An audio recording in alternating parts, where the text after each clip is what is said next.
সাধারণত অবিশ্বাসীরা এটা বলে থাকে, আল্লাহ এটা কিভাবে করবেন? আমরা মরে গেলে আমাদের সবার দেহ তো মাটির সাথে মিশে যাবে, তাহলে আল্লাহ তাআলা আমাদের আবার কিভাবে জীবিত করবেন? সব হাড়গোড় তো ধুলো হয়ে গেছে, তাহলে কিয়ামতের দিন আল্লাহ কিভাবে আমাদের হাড়গোড়কে একত্রিত করবেন?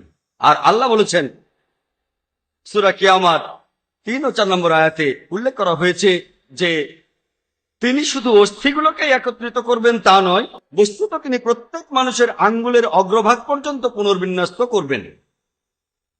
আপনারা জানেন যে 1980 সালে sir Francis gold fingerprinting method আবিষ্কার করেন আর বলেন যে লাখ লাখ মানুষের মধ্যেও দুইজনের হাতের আঙ্গুলের ছাপ, এমনকি লাখ লাখ লোকের মধ্যেও দুইজনের আঙ্গুলের ছাপ মিলবে না। দেখবেন যে সিআইএ, পুলিশ, সিআইডি, এফবিআই তারা অপরাধীদের ধরার জন্য ফিঙ্গারপ্রিন্টিং মেথড ব্যবহার করে। কোরআন 1400 বছর আগে বলেছেন তিনি শুধু অস্থিকে একত্রিত করবেন না, তিনি প্রত্যেক মানুষের আঙ্গুলের অগ্রভাগও পুনর্বিন্যস্ত করবেন। এবার সেই নাস্তিককে প্রশ্ন করেন যে কোরআন এই কথাগুলো কে বলতে পারেন? একমাত্র যে উত্তরটা সে দিতে পারে যে বলতে পারেন স্রষ্টা অথবা উৎপাদনকারী অথবা আবিষ্কারক অথবা নির্মাতা অথবা প্রস্তুতকারী। এই স্রষ্টা, এই উৎপাদনকারী, এই আবিষ্কারক, এই নির্মাতা, এই প্রস্তুতকারী, মুসলিমরা আমরা তাকে বলি আল্লাহ।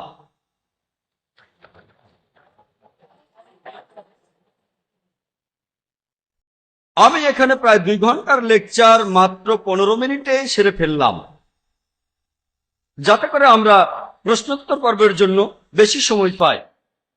অনেক লোক এসেছেন, তাদের জন্য উপভোগ্য হবে।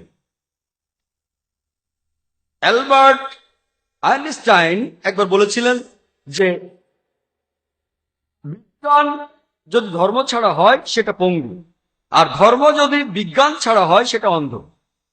আপনাদের মনে করিয়ে দেই, পবিত্র কোরআন এটা কোনো সায়েন্সের বই না, SCIENCE, এটা হলো সাইনের বই, SIGNS, এতে রয়েছে আয়াত।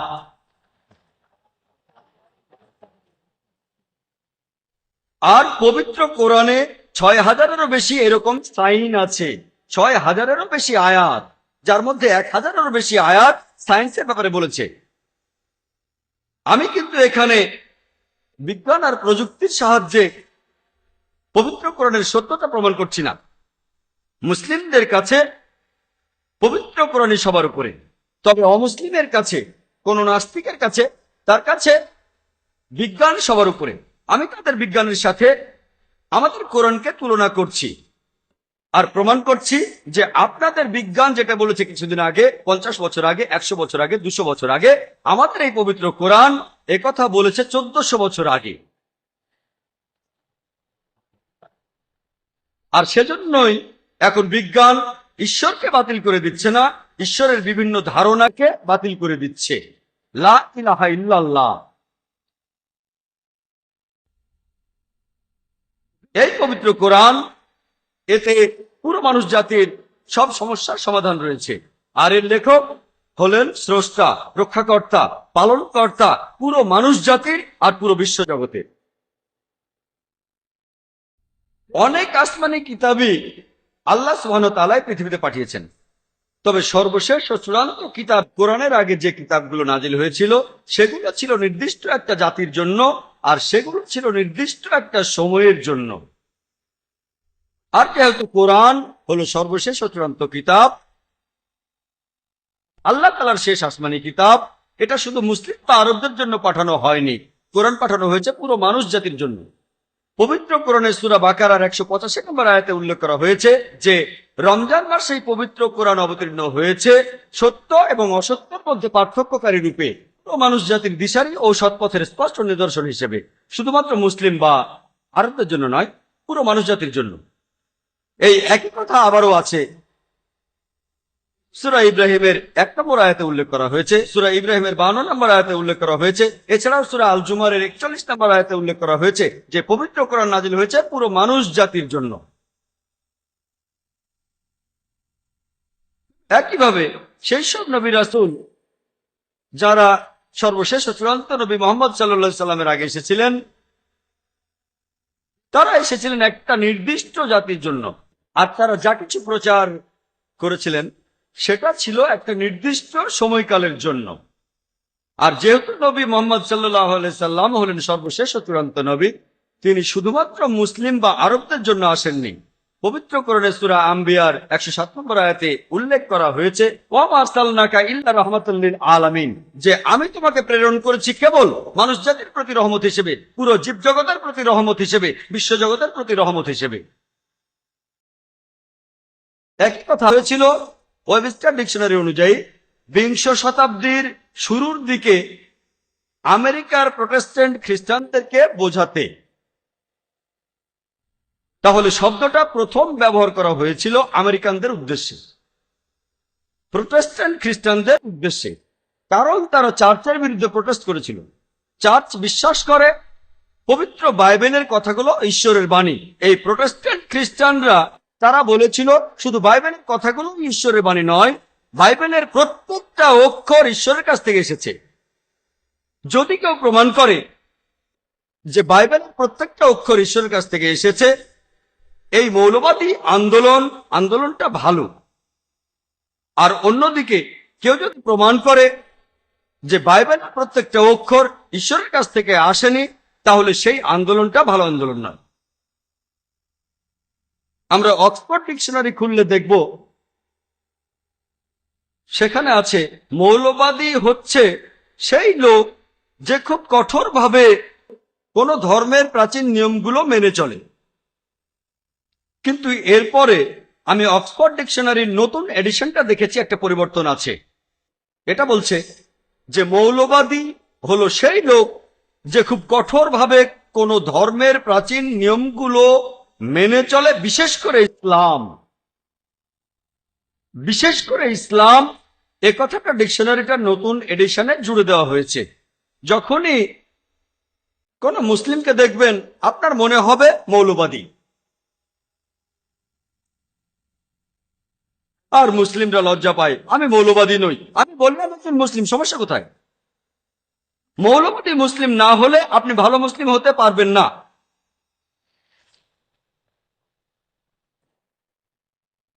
মিডিয়া বলে যে মুসলিমরা চরমপন্থী। আমি বলি হ্যাঁ, আমি একজন চরমপন্থী। আমি চরম দয়ালু, চরম পরোপকারী, চরমভাবে ক্ষমাশীল, আমি চরমভাবে সৎ, আমি চরম ন্যায়বান। এতে সমস্যা কি যদি চরমভাবে দয়ালু হই, ক্ষমাশীল হই, পরোপকারী হই, ন্যায়বান হই, চরম সৎ হই? আংশিক সৎ হলে চলবে না। আপনার যখন লাভ হবে তখন সৎ, আর যখন কোনো লাভ হবে না তখন আপনি সৎ হবেন না। পবিত্র কোরআন অনুযায়ী আপনাকে হতে হবে চরম দয়ালু, চরম ক্ষমাশীল। যদি আপনি মুসলিম হন, আপনাকে চরমভাবে মুসলিম হতে হবে, আপনাকে চরম দয়ালু হতে হবে, আপনাকে চরম সৎ হতে হবে, আপনাকে চরম ন্যায়বান হতে হবে।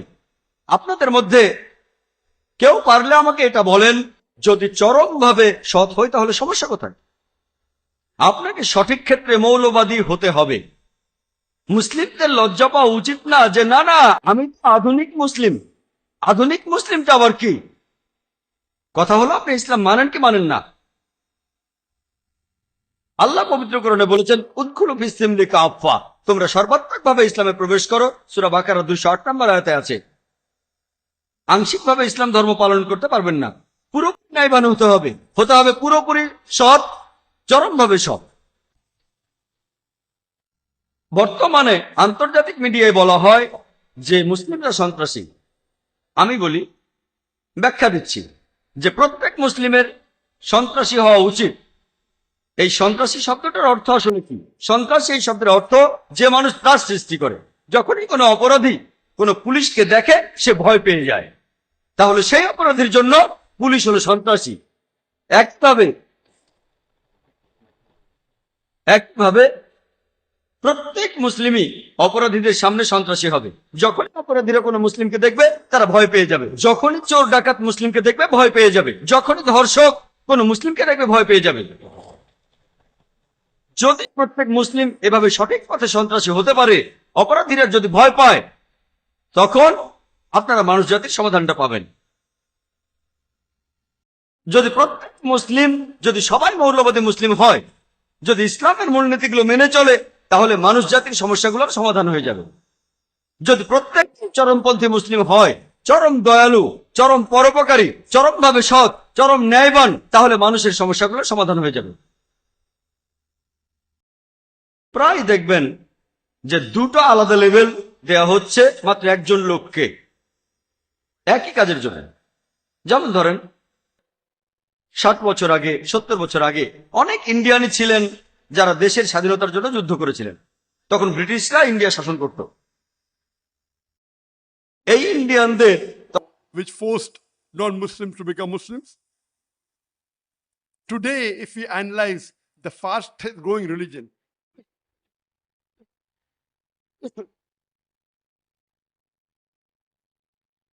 today, the fastest growing religion in the world is Islam. The fastest growing religion in America is Islam.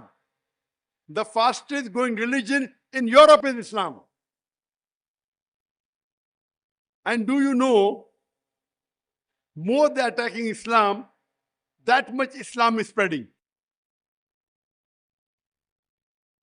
Today, the fastest growing religion in the world is Islam. The fastest growing religion in America is Islam. The fastest growing religion in Europe is Islam.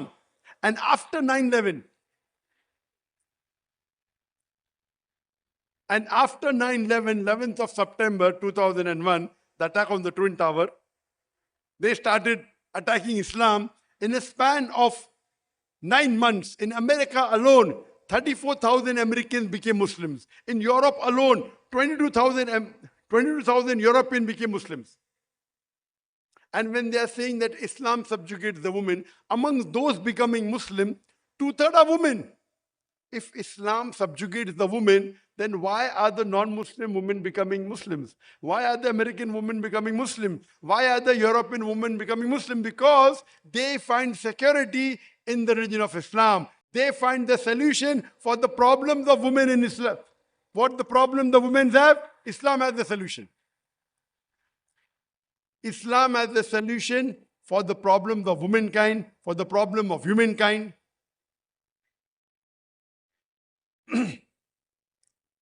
I would like to end my talk with the verse of the Quran from which I started, from Surah Isra, chapter number 17, verse number 81, where Allah says, وَقُلْ جَاءَ الْحَقُّ وَزَاقَ الْبَاطِلِ إِنَّ الْبَاطِلَ كَانَ زَهُوقًا. When truth is hurled against falsehood, falsehood perishes. For falsehood, it's by its nature bound to perish. وَآخِرُ دَعْوَانَا الْحَمْدُ لِلَّهِ رَبِّ الْعَالَمِينَ.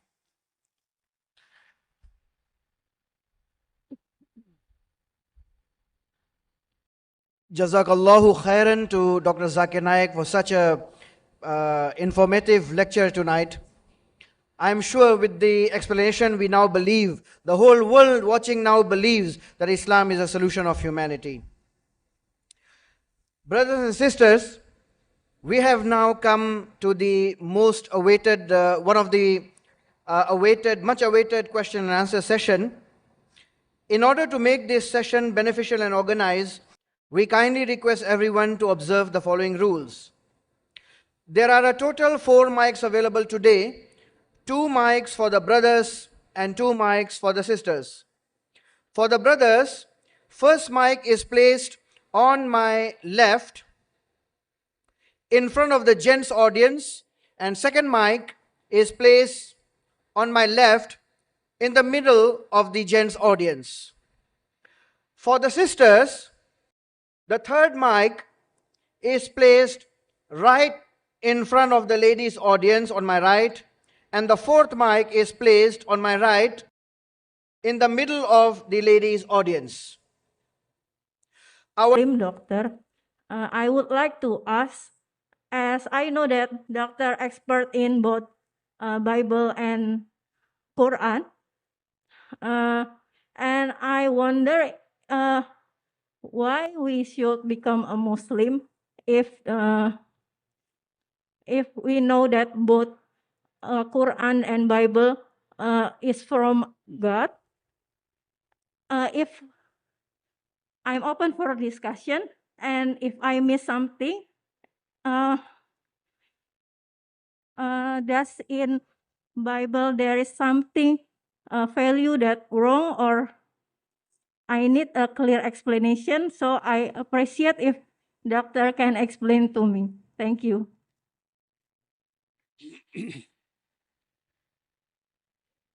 Sister asked an important question.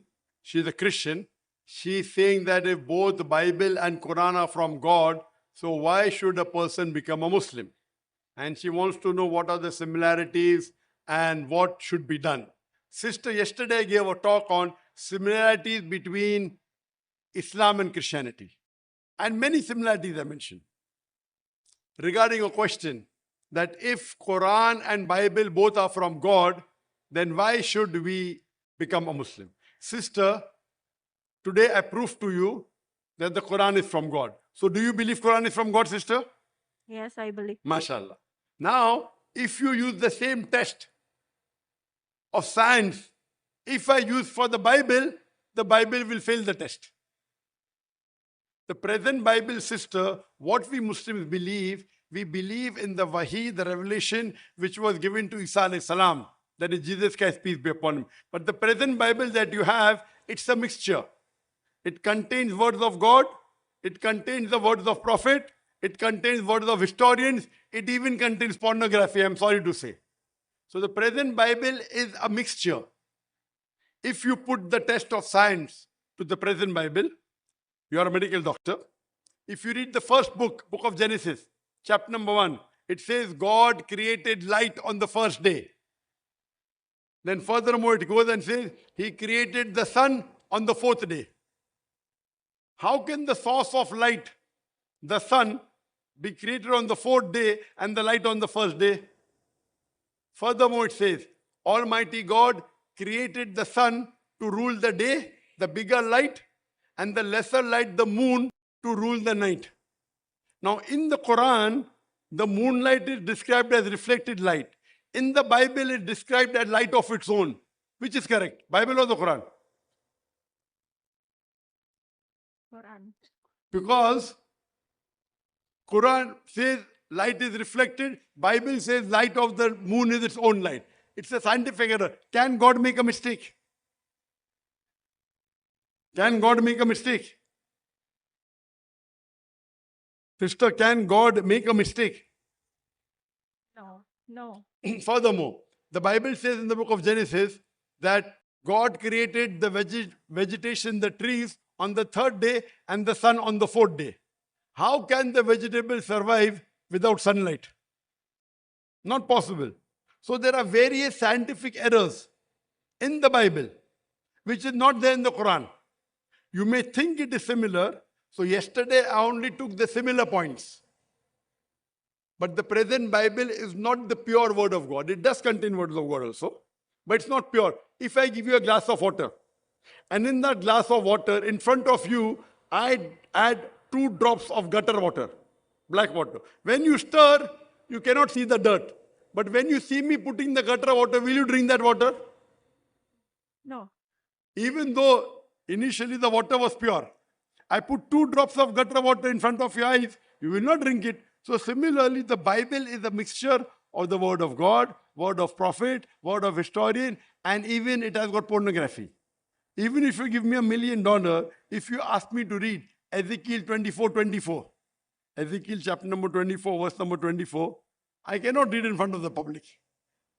It is pornography. Even if you give me $100 million, I cannot. So, the present Bible is not the word of God. It's a mixture. But Jesus Christ, peace be upon him, said, I have many things to say unto you in the Gospel of John, chapter number 16, verse number 12 to 14. I have many things to say unto you, but ye cannot bear them now. For he, when the Spirit of truth shall come, he shall guide you unto all truth. Talking about Prophet Muhammad, peace be upon him. So, the last and final revelation, the Quran, the previous revelation that came, sister, they were meant only for a particular group of people and for a particular time period. That's the reason Almighty God did not think it fit to preserve it. But because Quran was the last and final revelation, it was not only revealed for the Muslims or the Arabs, it was revealed for the whole of the humankind. Allah says in Surah Hijr, chapter number 15, verse number 9, we have revealed the Quran and we shall guard it from corruption. So Allah has taken upon himself, Almighty God, to preserve the Quran. So this present Quran is 100% the word of God. Sister, do you believe there is one God? Yes. Do you believe Jesus Christ, peace be upon him, is God, or do you believe the messenger of God? Jesus is messenger of God. MashaAllah. Do you believe that Prophet Muhammad is a messenger of God? Yes, I believe. MashaAllah. So that means you're a Muslim. The minimum criteria required for any human being to enter the fold of Islam, number one is believe that there is one God.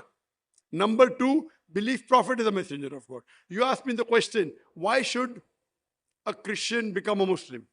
Because in Islam, we have to respect Jesus Christ, peace be upon him. Whenever I take his name, I have to say peace be upon him.